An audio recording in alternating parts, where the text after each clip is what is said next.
오늘 하나님께서 주시는 말씀은 누가복음 15장 25절부터 32절까지의 말씀입니다. 누가복음 15장 25절부터 32절까지의 말씀입니다.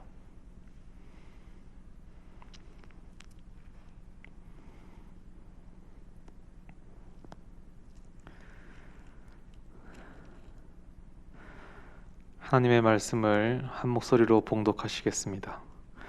마다들은 밭에 있다가 돌아와 집에 가까웠을 때에 풍류와 춤추는 소리를 듣고 한 종을 불러 이 무슨 일인가 물은데 대답하되 당신의 동생이 돌아왔음에 당신의 아버지가 그의 건강한 몸을 다시 맞아 드리게 됨을 인하여 살진 송아지를 잡았나이다 하니 저가 노하여 들어가기를 즐겨 아니하거늘 아버지가 나와서 권한대 아버지께 대답하여 가로되 내가 여러 해 아버지를 섬겨 명을 어김이 없거늘 내게는 염소 새끼라도 주어 나와 내 벗으로 즐기게 하신 일이 없더니 아버지의 살림을 창기와 함께 먹어버린 이 아들이 돌아오매 이를 위하여 살찐 송아지를 잡으셨나이다.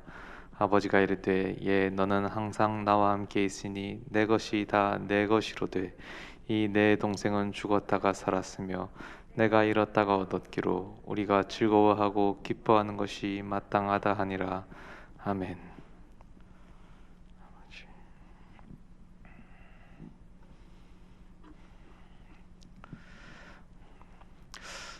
착한 아이 컴플렉스라는 것이 있습니다. 뭔지 아십니까? 이게 너무 착해서 생기는 컴플렉스가 아니고 내가 정말 착하고 나쁘고와는 상관없이 착하다는 이야기를 다른 사람으로부터 듣기 위해서 생기는 컴플렉스라고 합니다. 그래서 내 내면의 욕구나 소망은 억누르고 착한 행동만 하게 된다고 합니다. 그래서 결국에는 타인의 눈치만 보는 어떤 소심하고 내성적인 성격으로 변해가게 된다고 합니다. 그래서 그저 겉보기에만 착한 아이가 돼버리는 것이죠. 제가 인터넷에서 이 착한 아이 컴플렉스 테스트가 있길래 가져와 봤습니다. 간단한 건데 제가 질문을 해볼 테니 들어보시고 내가 몇 개나 해당되는지 한번 자가 테스트를 해보시기 바랍니다. 1번 의사 결정을 할 때 주로 다른 사람의 의견에 따른다. 2번 부탁을 제대로 못 들어주면 미안한 마음이 든다. 3번 모든 사람을 믿을만 하다고 여긴다. 4번 나쁜 기분을 겉으로 드러내지 않는다. 5번 쉽게 상처받는다. 6번 상대방이 화를 내면 대처를 못한다. 7번 눈치를 많이 본다. 8번 할 말을 못해서 답답하다. 9번 항상 손해보는 느낌이 든다. 여기까지입니다. 이 중에 5개 이상이 해당되면 착한 아이 컴플렉스라고 하네요. 뭐 이건 전문적인 건 아니고 그냥 제가 찾아온 거니까 뭐 전문적인 진료가 필요하시면 상담소를 이용해 보시기 바랍니다. 어떠세요? 혹시 여러분 가운데도 착한 아이가 있으십니까? 착하다고 평가받는 사람들의 속은 대부분 겉보기와는 다르죠. 착하다는 평가를 받기 위해서 자신의 의사를 무조건 접게 됩니다. 아니요라고 해야 되는데 네라고 말하게 되죠. 그러면서 어떤 화와 억울함을 가슴속에 쌓아둡니다. 그런데 이거를 언제까지나 쌓아둘 수만은 없습니다. 언젠가는 폭발할 수밖에 없죠. 근데 이때 주위의 시선은 어떻게 되겠습니까? 그게 폭발하게 되는 날 그렇게 쌓아왔던 그 나의 이미지는 완전히 무너집니다. 우리가 9개를 잘하다가도 하나를 잘 못하면 이게 완전히 망가지지 않습니까? 나는 일순간 나쁜 아이로 돌변하게 되는 거거든요. 제가 신대원 다닐 때에 이 동아리 모임을 하나 했었는데 그때 그 한 전도사님이 항상 늦었습니다. 모일 때마다 늦었는데 그냥 늦은 게 아니라 이 모임에 1시간, 1시간 반 이상 이렇게 늦었습니다. 독하죠. 근데 그 모임의 특성상 전 멤버가 모여야지 이 프로그램이 시작할 수가 있는데 그러니까 그분 때문에 항상 다른 사람들이 속이 타고 이 짜증이 많이 났습니다. 그런데 이분이 언젠가부터 이 은혜를 많이 받았는지 시간을 잘 지키기 시작했어요. 이 모임 시간이 오전 10시 반이었는데, 이게 월요일 오전 10시 반이었습니다. 그러니까 힘든 거겠죠. 아무튼 10시 반이었는데 이분이 어느 날부터 10시 50분까지 나오기 시작한 거예요. 20분밖에 지각을 안 한 거죠. 그러니까 사실 늦은 거지만 다들 엄청 칭찬을 했습니다. 평소에 워낙 못하던 친구니까 20분을 지각을 하고도 칭찬을 들었습니다. 근데 그 반대의 경우가 있었어요. 그 모임에서 누구보다 항상 먼저 와서 모임 장소를 정돈하고 모임을 준비하던 전도사님이 한 분 계셨거든요. 그런데 어느 날 그분이 늦었어요. 제일 늦은 거예요. 그랬더니 욕을 아주 찰지게 먹더라고요. 너는 평소에 안 늦던 애가 왜 그러냐. 9번 잘하다가 한 번 못하더니 완전히 말아먹은 거예요. 그러니까 평생을 참고 지내면서 착한 아이로 지내던 사람이 한 번 폭발해서 나쁜 아이가 되면 주위의 시선이 어떻게 되겠습니까? 아니, 너는 원래 이런 사람이 아니잖아. 너 왜 그러냐? 반대로 원래 나쁜 아이였던 사람은 조금만 착해도 칭찬을 듣고 호감을 삽니다. 야, 쟤도 알고 보니까 그리 나쁜 사람이 아니더라. 꽤 괜찮더라. 그러니까 착한 아이로 살아가는 게 이렇게 억울하고 힘이 들죠. 오늘 읽은 성경 본문은 돌아온 탕자라고 알려진 큰 본문이죠. 그런데 그 본문의 후반부를 읽었습니다. 전반부가 이 돌아온 탕자의 주인공 격인 둘째 아들의 이야기고, 후반부는 좀 비교적 주목받지 못하는 첫째 아들의 이야기를 담고 있습니다. 오늘 제가 주목할 것은 첫째 아들의 이야기인데, 하지만 좀 이해를 더 돕기 위해서 둘째 아들의 이야기부터 전체 이야기를 한번 제가 훑어보려고 합니다. 어떤 사람에게 이제 아들이 둘 있었죠. 첫째 아들은 성실하고 말도 잘 듣고 착했습니다. 그런데 둘째 아들이 좀 문제였던 것 같아요. 결국 그 둘째는 아버지에게 이런 말을 합니다. 아버지, 나중에 저한테 물려줄 유산 있지 않으십니까? 그거 지금 당장 좀 주십시오. 어차피 나한테 나중에 다 주실 거 아닙니까? 이 살아있는 아버지한테 죽어서 줄 유산을 미리 달라고 하면 이게 무슨 소리겠습니까? 그냥 죽으란 소리지요. 이 아들에게 아버지의 의미는 그냥 돈입니다. 유산 줄 사람. 그 이상도 이하도 아니고 그것뿐이에요. 그런데 죽어야 유산을 물려주는데 죽지도 않고, 그러니까 언제 아버지가 죽을까 기다리고 기다리는데 너무 정정하신 거예요. 그래서 기다리다 못해서 말을 꺼낸 겁니다. 불효도 이런 불효가 없지요. 근데 아버지가 순순히 유산을 이렇게 물려줍니다. 또 여기서 유산이라 하는 것은 현금이 아니고 땅이나 가축 같은 거겠죠. 그래서 유산을 받은 아들이 또 불과 며칠 사이 이걸 또 현금화합니다. 계산이 아주 빠르죠. 머리가 잘 돌아가는 거예요. 그리고 또 유산에 눈독 들인 것이 하루 이틀이 아니란 증거입니다. 아들이 물건을 다 팔아서 현금화한 다음에 이 돈을 또 다 챙겨서 먼 나라로 떠납니다. 그리고 거기서 허랑방탕하게 재산을 낭비하죠. 허랑방탕하게 산 게 뭐냐? 이건 정확하게는 모르는데 어쨌든 이 성경에 나온 단어는 구원에 합당하지 않다라는 의미를 가지고 있습니다. 그렇게 둘째가 돈을 다 탕진합니다.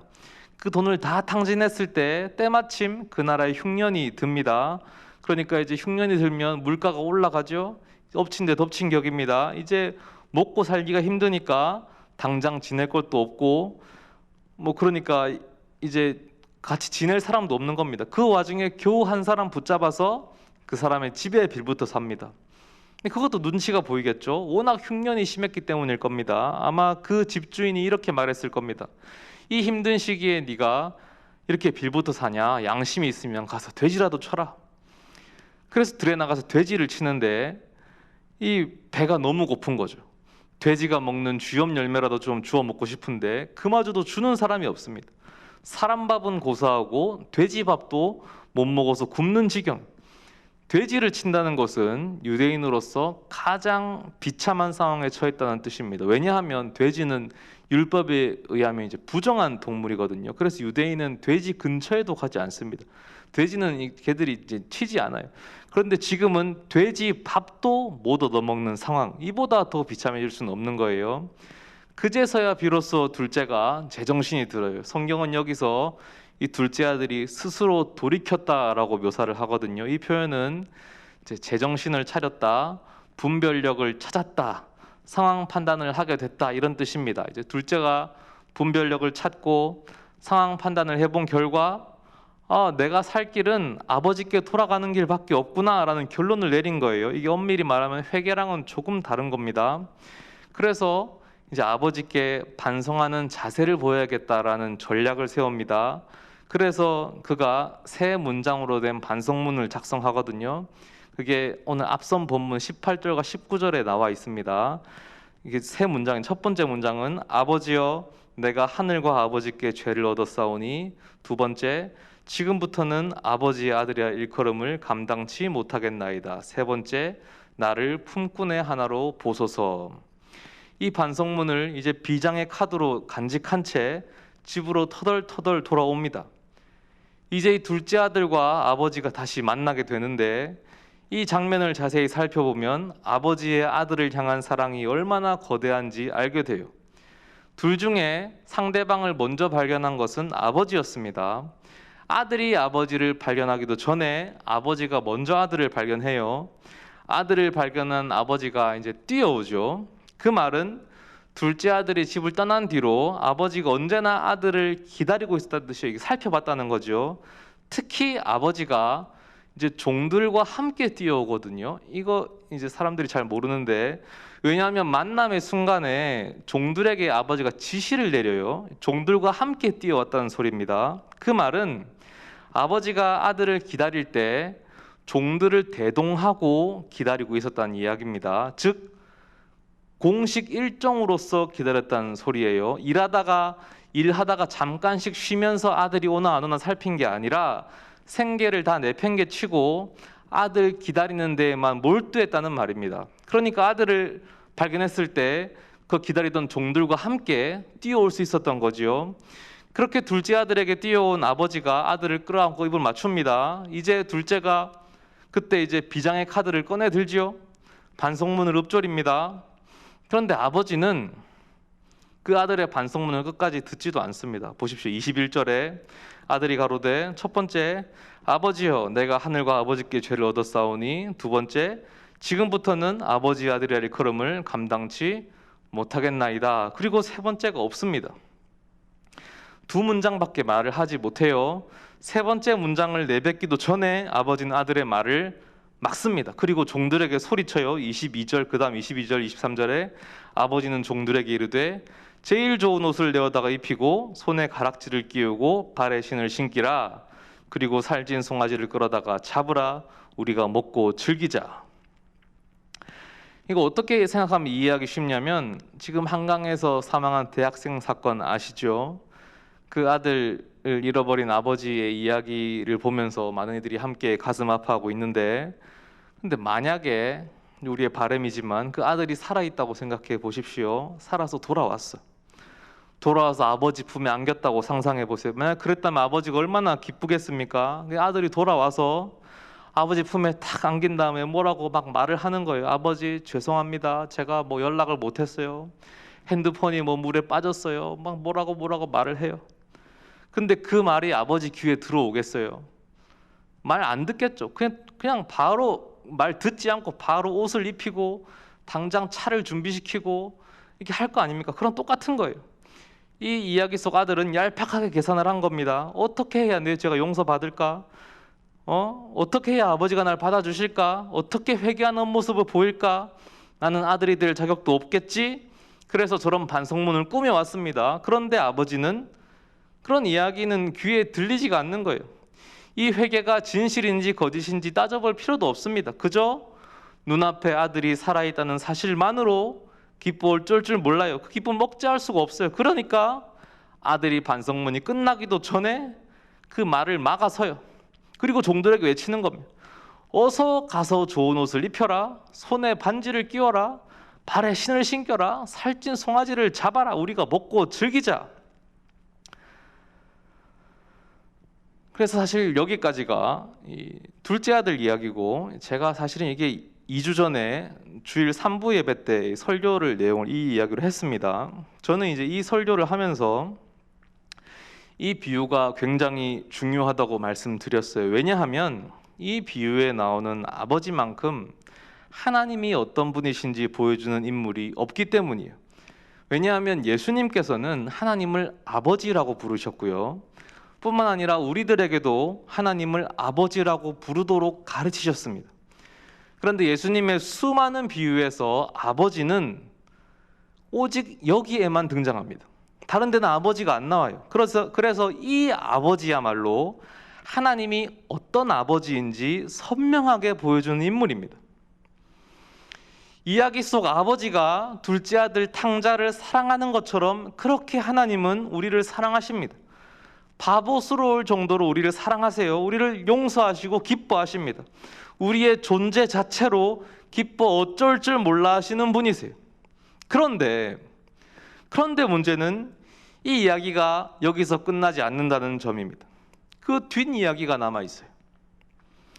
아버지의 이 무한하고 큰 사랑은 둘째 아들에게는 은혜요 감사이지만 첫째 아들의 입장에서는 억울함과 원망스러움입니다. 불공평함이에요. 그렇지 않습니까? 한쪽이 받는 특혜는 그것을 받지 못하는 쪽에게는 차별 대우로 다가올 수밖에 없습니다. 그 사랑이 크면 클수록 억울함은 더 커집니다. 이제 그 이야기를 살펴보겠습니다. 첫째 아들은 잔치가 벌어진 그날도 평소와 다름없이 열심히 일을 했습니다. 그렇게 성실히 하루를 보내고 돌아왔더니 둘째가 왔지요. 그리고 잔치가 벌어지고 있었습니다. 첫째 아들이 화가 났습니다. 그의 화난 마음이 그의 그 말에서 잘 드러납니다. 29절과 30절에 아버지께 대답하여 가로되 내가 여러 해 아버지를 섬겨 명을 어김이 없거늘 내게는 염소 새끼라도 주어 나와 내 벗으로 즐기게 하신 일이 없더니 아버지의 살림을 창기와 함께 먹어버린 이 아들이 돌아오매 이를 위하여 살찐 송아지를 잡으셨나이다. 이 말이 거짓말인 것 같지 않습니다. 그는 정말 성실하고 말 잘 듣는 착한 아들로 살아왔습니다. 어쩌면 장자로서의 부담감이 있었을지도 모르죠. 사람들도 많이 칭찬했을 겁니다. 다 알겠죠. 둘째 아들이 무슨 짓을 했는지. 역시 이 집 첫째 아들은 착실해. 아들 하나 잘 뒀어. 둘째 그놈 좀 봐라. 그놈은 아비 재산 다 말아먹고 집을 떠났는데 첫째 아니었으면 이 집은 어쩔 뻔했어. 아마도 둘째 아들의 평소 삶은 형편없었을 겁니다. 아버지 가슴에 못을 박는 게 하루 이틀 일이 아니었을 거예요. 왜냐하면 사람이 쉽게 변하지 않는다고 성실하게 살던 아들이 갑자기 돌변해서 유산을 달라고 했겠습니까? 그럴 리는 없습니다. 안 봐도 뻔하죠. 둘째 아들이 유산을 요구했던 사건은 그의 평소 됨됨이를 단적으로 보여주는 사건이었을 겁니다. 그런데 이 둘째 아들은 머리가 영특했어요. 유산을 받아서는 하루아침에 이걸 다 현금화 시켰잖아요. 계획한 대로 일을 척척 해나가는 능력이 있었습니다. 평소 생활에서도 그 영특함은 보였겠죠. 이 빛을 발했겠죠. 그리고 그것이 이 첫째 아들에게는 그렇게 미워 보이는 일 아니었겠습니까? 어쩌면 그런 일로 동생에 대한 열등감이 있었을지도 모릅니다. 첫째 아들 입장이 되어보자고요. 첫째 아들은 마음속에 불만이 조금씩 쌓여오고 있었을 겁니다. 그러던 어느 날 동생이 일을 저질렀죠. 아버지에게 유산을 요구한 거예요. 그리고 그 유산을 다 팔아서 집을 나갔습니다. 속이 시원했을 거예요. 이제는 자기 세상이 열리는 거죠. 눈에 가시 같았던 동생이 사라졌고 이제 동생과 비교당할 일도 없고 동생보다 못할까 봐 초조할 일도 없습니다. 그리고 시간이 많이 흘러서 오늘 본문입니다. 평소와 다름없이 밭에서 하루 종일 일을 하고 돌아오는 길입니다. 집 가까이 왔는데 음악 소리가 들리고 춤추는 소리가 들려요. 이게 무슨 일인지 종을 보내서 데리고 와서 물어봤더니 동생이 돌아왔다고 합니다. 동생이 무사하게 돌아오니 아버지가 너무 기뻐서 살찐 송아지를 잡아서 잔치를 벌이고 있다고 합니다. 살찐 송아지가 그 당시 굉장히 고가의 음식이거든요. 순간 첫째 아들은 화가 치밀어 오릅니다. 아니 그놈이 잘한 게 뭐가 있다고 잔치를 벌여? 그놈은 정말 나가 죽지 왜 돌아온 거야? 흥청망청 즐길 거 다 즐기고 재산 다 탕진한 놈이 돌아왔는데 정말 때려 죽여도 모자랄 판에 잔치를 벌이다니. 살찐 송아지. 나는 인정 못해. 나 집에 안 들어가. 이 화 한 번 내지 않던 착한 아이 첫째 아들이 순식간에 나쁜 아이로 돌변했죠. 제가 설교를 시작하면서 이 착한 아이 컴플렉스 이야기를 드렸었죠. 어쩌면 이 첫째 아들은 착한 아이 컴플렉스가 있었을지도 모르겠습니다. 이 중요한 것은 맥락상 첫째 아들의 분노가 갑작스러운 것이었고 아버지 입장에서는 그것을 받아들이기가 쉽지 않았을 거란 것입니다. 생각해보세요. 항상 성실하고 바른 생활만 해오던 첫째 아들이 갑작스럽게 화를 내고 나쁜 아들로 돌변해버리니 아버지 입장에서도 많이 당황스러웠을 겁니다. 그럼에도 불구하고 아버지는 첫째 아들 역시 사랑으로 대합니다. 둘째에게 그랬던 것처럼 첫째에게도 큰 사랑을 보입니다. 전혀 화를 내지 않죠. 인내함으로 다가와서 점잖게 달랩니다. 어서 와라. 너도 잔치에 참여해라. 그래서 많은 설교자들이 이런 아버지의 사랑에 주목하죠. 그리고 이 사랑을 언급하면서 공감을 얻으려고 하는데 그게 썩 쉽지만은 않습니다. 특히 초등학생들에게, 초등학생 솔직하잖아요. 이 이야기를 들려주면 어떻게 되는지 아십니까? 집에서 첫째인 애들이 흥분합니다. 자기가 얼마나 첫째로 억울하게 참고 살아왔는지를 열변을 토합니다. 걔들은 설교 중에도 막 말하거든요. 완전히 감정이입을 해가지고 자기 동생이 얼마나 나쁜 놈인지 막 거기서 갑자기 막 난상 토론이 일어납니다. 그러면서 이야기 속 이 아버지의 행동을 받아들일 수가 없대요. 인정할 수 없대요. 분노합니다. 정말 너무 불공평하다는 거예요. 여러분 어떠십니까? 여러분은 이 첫째 아들에 대해서 어떤 생각이 드십니까? 그 감정에 공감하십니까? 사실 개인적으로 저는 제가 살아온 삶의 이야기가 둘째 아들을 많이 닮았습니다. 저는 교회도 오랫동안 떠나 있었고 방황도 많이 했었고 그래서 사실 선을 긋고 나는 괜찮다 할 수 있지만 그래도 사실 저는 둘째 아들이 더 공감합니다. 그렇지만 대부분의 성도님들, 교회를 성실하게 다니시는 대부분의 성도님들은 둘째 아들보다는 첫째 아들에 더 많은 감정이입이 될 거라고 생각합니다. 완벽하진 않지만 그래도 다들 성실하게 살아가고 있지 않습니까? 큰 문제도 일으키지 않고 교회에서든 직장에서든 집에서든 해야 할 일들을 묵묵히 해내고 있지 않습니까? 하나님을 떠난다거나 일탈을 한다거나 그런 일은 없잖아요. 그렇게 하루하루 살아왔건만 그 삶에 대한 보상을 정작 잘 받지는 못했다는 생각이 듭니다. 하루하루 버텨내기도 힘든 세상이라고 하지 않습니까? 끝없는 경쟁의 지옥 속에서 희망이 보이지 않는 현실 속에서 그래도 포기하지 않고 성실히 살아왔습니다. 잠자는 시간, 밥 먹는 시간 줄여가면서 그렇게 여기까지 견뎌왔습니다. 남들은 편하게 왔다고 생각할지 모르지만 말 못할 서름과 고생들을 많이 겪었죠. 이 외로운 길, 그 눈물을 다 삼켜가면서 여기까지 왔습니다. 근데 여기에 대해서 알아주는 사람이 없죠. 힘들다고 하면 뭐라고 합니까? 너만 힘든 거 아니라고 하죠. 다 똑같이 힘든데 왜 너만 호들갑이냐? 오히려 왜 좀 더 하지 못했냐? 왜 더 노력하지 않았냐? 라고 다그칩니다. 이 세상은 나에게 염소 새끼 한 마리 대접해주지 않습니다.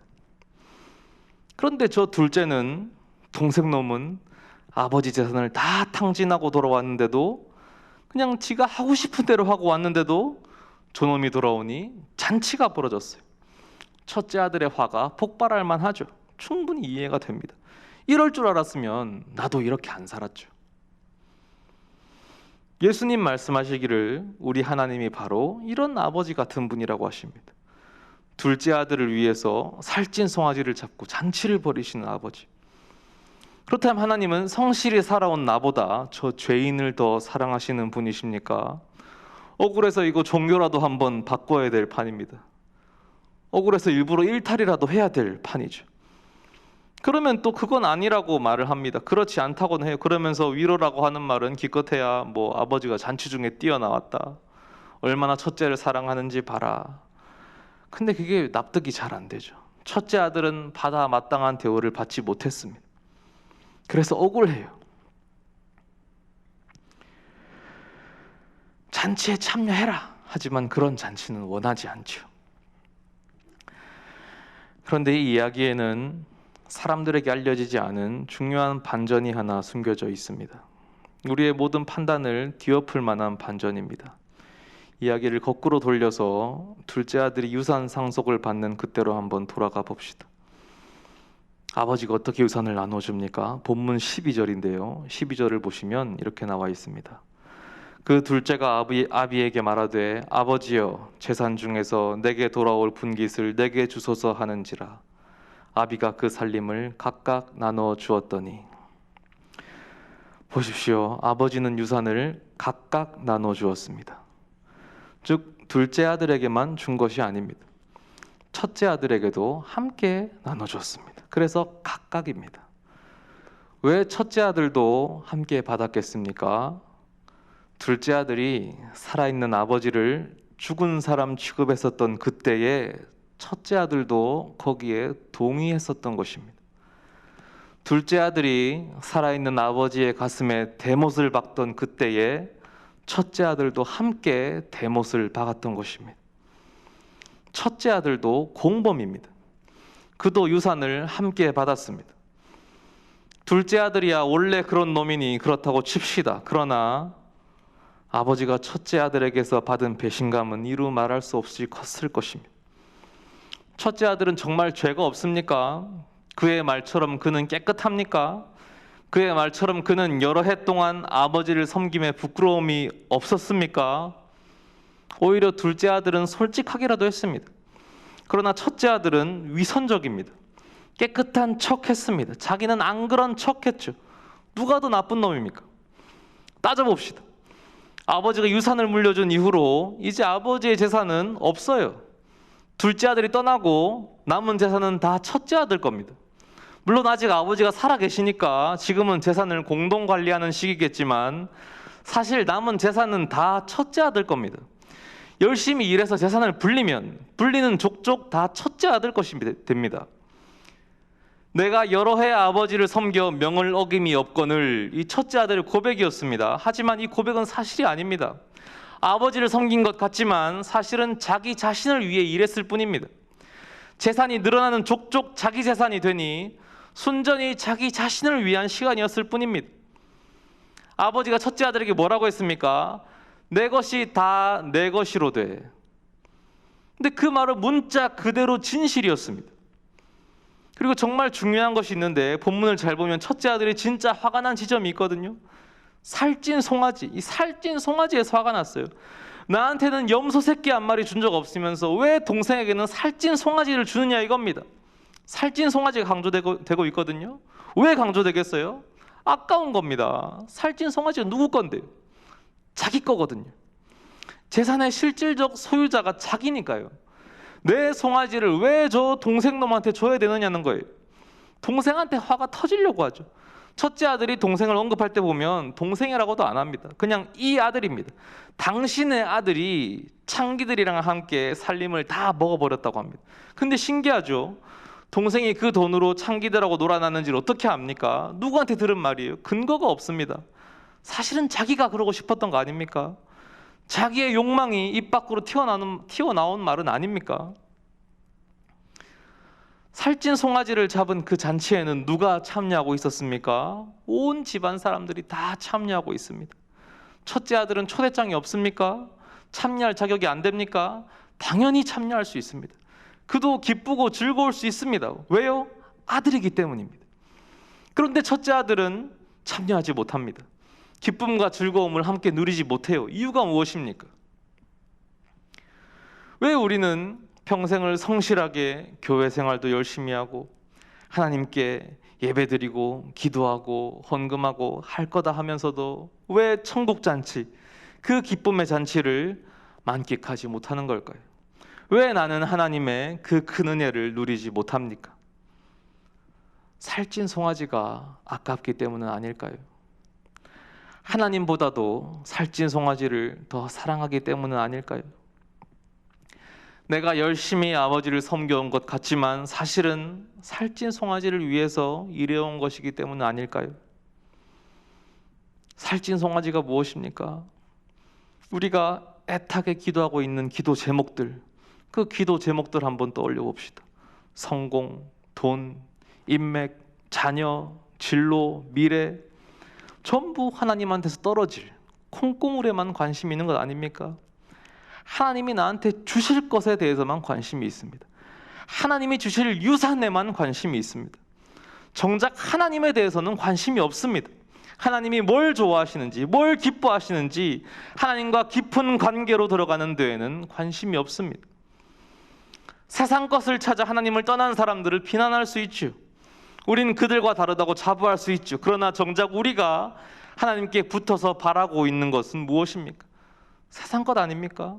세속적 욕망의 성취를, 그것을 위해서 하나님께 붙어 있는 것은 아닙니까? 그렇다면 우리가 하나님을 떠난 자들과 다른 것은 무엇입니까? 살찐 송아지의 정신이 빼앗겨 있지 않습니까? 그러니까 잔치에 들어가지 못하는 겁니다. 교회 다니면서도 기쁨이 없는 것입니다. 신앙생활이 즐겁지 않습니다. 천국에서는 잔치가 벌어지고 있는데, 그래서 집안 사람 모두가 그 잔치에 참여하여 기쁘게 춤추고 있는데 나는 그것과 동떨어진 채로 엉뚱한 데서 화만 내고 있습니다. 우리를 그 기쁨의 잔치로 들어가지 못하게 하는 것은 동생이 아니고, 아버지는 더더욱 아니고, 오히려 아버지는 우리를 언제나 초대하고 기다리고 계십니다. 우리의 관심이 어디를 향하고 있는지 애초부터 아셨고, 우리가 어떤 위선을 부리며 착한 아이인 척하고 있는지도 처음부터 아셨습니다. 그럼에도 우리를 초대하고 기다리고 계십니다. 우리를 막는 것은 우리 자신입니다. 우리들 마음속에 하나님보다 더 좋아하고 아까워하는 살찐 송아지가 있어요. 그것을 버리지 못하면 우리는 이 잔치에 참여할 수가 없습니다. 기뻐야 할 신앙생활도 힘겹게 해내야 할 또 다른 노동의 하나가 될 뿐이죠. 그러나 감사한 것은 그럼에도 불구하고 모든 것을 용납하시는 하나님 아버지의 사랑이 우리를 감싸 안으신다는 사실입니다. 아버지는 정말로 둘째나 첫째나 동일하게 사랑하십니다. 첫째가 둘째와 함께 말없이 유산을 요구했을 때 그 행위는 아버지의 죽음을 요구한 것과 다름없었습니다. 그리고 그때 이미 아버지와 자식의 연은 끊어진 것과도 같았습니다. 첫째가 먼저 칼을 꽂은 거죠. 그러나 아버지는 자식을 버리지 않았습니다. 자식은 아버지를 떠났을지언정 아비는 자식을 떠나지 않았습니다. 언제나 그 자리에서 자식을 기다리고 믿고 사랑했죠. 아버지는 돌아온 둘째를 위해 잔치를 열었죠. 하지만 첫째 역시 그 잔치의 주인공이었습니다. 그 증거가 28절입니다. 28절에 저가 노하여, 첫째입니다. 저가 노하여 들어가기를 즐겨 아니하거늘 아버지가 나와서 권한대. 이게 그냥 생각하면 아무것도 아닌 것 같지만 첫째 아들 역시 죄인이고 첫째 아들 역시 탕자라는 것을 생각하면 이 구절 또한 아버지의 사랑이 묻어나는 구절입니다. 아버지가 잔치 중에 밖으로 나와서 첫째를 찾아서 권면합니다. 왜? 아버지에게는 첫째 또한 잔치의 주인공인 거예요. 그래서 나와서 권면하는 겁니다. 아버지의 거대한 사랑은 차별이 없는 거예요. 그 사랑을 굳이 시험해 보기 위해서 내가 집을 떠나고 일탈을 해볼 필요가 없는 것입니다. 아버지 하나님이 나를 사랑하십니다. 나는 그 아버지의 가슴에 대못을 박는 나쁜 아들이지만 아버지는 나를 용서하십니다. 이제 잔치에 참여합시다. 즐거움을 함께 누립시다. 아버지의 사랑받는 자녀인 우리가 잔치에 빠질 이유가 전혀 없지 않겠습니까?